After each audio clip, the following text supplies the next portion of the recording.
ay frères am ñoom Ablaye Lo Moubarak et tout ça. Oui. Donc mu nekk koo xamante ni bi mu waxee lu mu wax ci ndigalu président de la République lañ fas yéene jooyanti li fi taxaw ci bëgg-bëgg askan wi mooy lan principe de loyauté. C'est très principe important. de subordination. C'est très important. C'est très important un premier ministre. Oui. m'avait dit Abdou Diouf le président Abdou Diouf maa ngi koy nuyu di ko ñaanal gudd fan aussi en 2001 dafa ma recevoir Paris ni ma le premier ministre c'est la fonction la plus ingrate.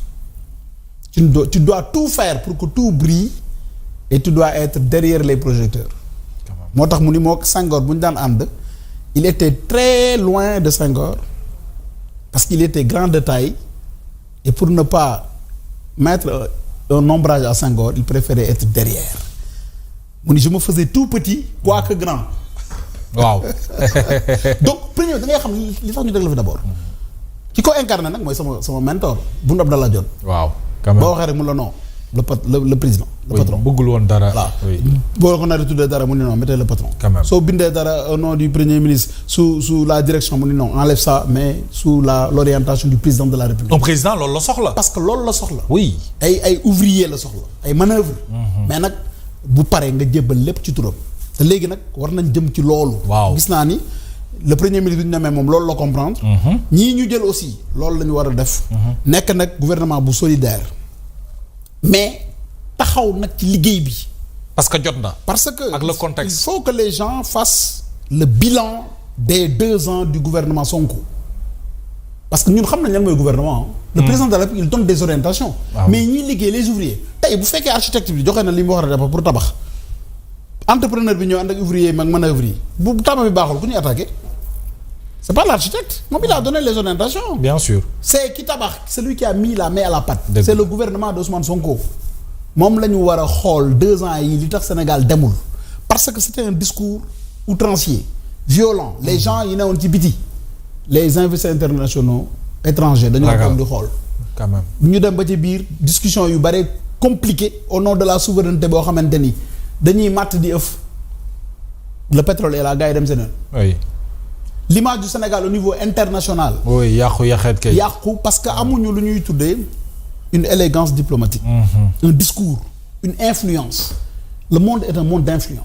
Heureusement, avec Cheikh Niang, le ministre des Affaires étrangères, qui est un homme du ferraille, gëm nañ ni ak ñii mu àndal comme na Makhtar Cissé ak ñeneen Boubacar Camara il a des entrejambes. Bien sûr. Sénégal dina teguwaat dans la sous-région.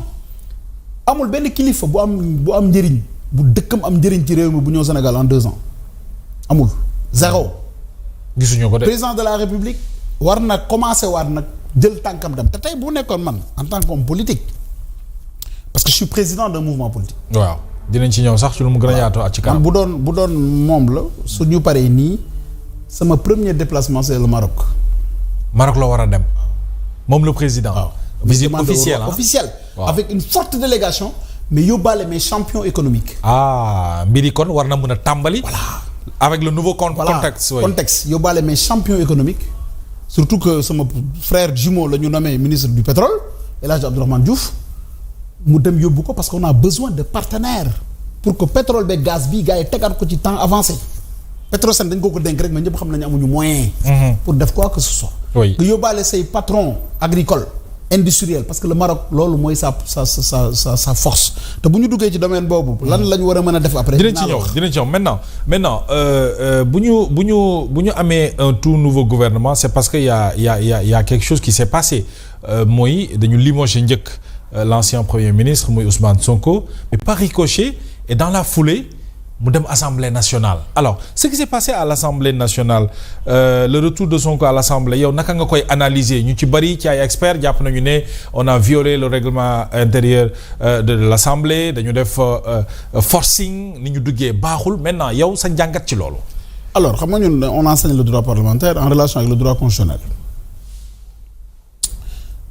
dafa bari ay éléments juridiques yi ñu war a mettre en avant les éléments politiques bien vrai que politique bi moo ko suscité Ousmane Sonko premier ministre mettre nañ fin à sa fonction mu dellu Assemblée nationale léegi est-ce que war na dellu Assemblée nationale est-ce que war nañ ko réinstaller waat est-ce que war na nekk président Assemblée loolu mooy problème de droit bi benn bu njëkk bi mooy dafa am lu ñuy tuddee un laxisme de l'Assemblée nationale te dafa yàgg du tey parfois les députés dorment dañuy nelaw.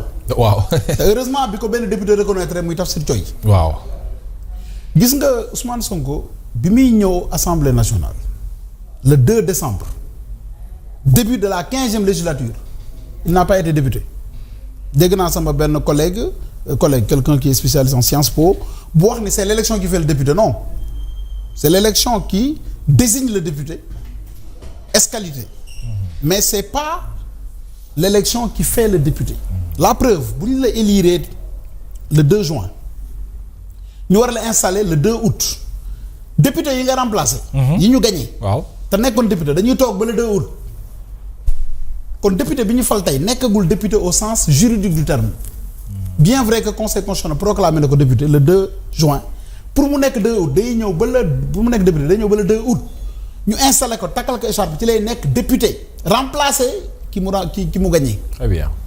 boo xoolee ñi fi nekkoon bañ gagné leen tant que installé wuñu ñi gagné ñoom ay député la ñu. Deuxièmement Bassirou Diomaye Faye il a été élu quand en mars. oui. est-ce que Macky Sall nekkuloon président en mars. ankay. ba le 2 avril Macky Sall mooy président. mais bien sûr ça prouve que le président de la République est président effectivement le jour où il prête serment devant le conseil constitutionnel. Top départ bi foofu. oui parce que jour bu la veille Macky Sall moo doon président du Sénégal. mais tout à fait tey bu ñu attaqué woon ci guerre c'est Macky Sall qui allait demander à l'armée de se lever. exactement loolu mooy affaire bi c'est l'installation qui fait le député. donc Ousmane Sonko n'a jamais été installé. dafa dugg assemblée nationale rek xam lu mu waroon def ñëw ñu installé ko mu ne kat am naa 8 jours parce que mën nañ la may cumul de 8 jours am na ko naa ma non il ne doit pas cumuler si le droit dit tu as 8 jours pour choisir. bu ñu la nommé kañ élire la tu as 8 jours de cumul. waaw ci 8 jours yi na ngay choisir. très bien mën nañ ko installé tey mu toog ñaari fan bind lettre président assemblée nationale ni ko damay démissionner pour toog premier ministre wala damay suspendre comme li ñu wax. moo tax bi muy ñëw il avait décidé de démissionner moom la wax. waaw sa xarit Ibrahima Dièye Diouf notre ami moo ko posé question. c'est ça mu ne ko ñaare ma fi indi. ñëw pour déposer sama démission ba pare dama ànd ak président de la république bind liggéey ndax liggéey bi mi ngi ñuy xaar. oui c'est ça il a exactement dit cela. mais Mohamed. waaw ñun on est très intéressé par li xew assemblée. waaw 9h la séance bi waroon tijji commencé. waaw 13h30 la commencé. parce que dañ doon xool ban mécanisme la ñuy utiliser pour que bu dara xew Ousmane Sonko mën a dellu si parce que bu démissionné dootul ñëwaat. la démission définitive. waaw alors ñu ni kon dañuy def suspension mais le droit parlementaire est un droit procédural le 2 décembre 2024 dans le droit sénégalais amul benn procédé de suspension bu am en droit. amul un ministre parce que un député nommé ministre bokkul ak un ministre élu député. aw kay foofu la nuance bi nekk et c'est intéressant. un député. waaw qui est nommé après ministre mën na suspendre demander à ce que son suppléant le nomme foofu sax day def démission temporaire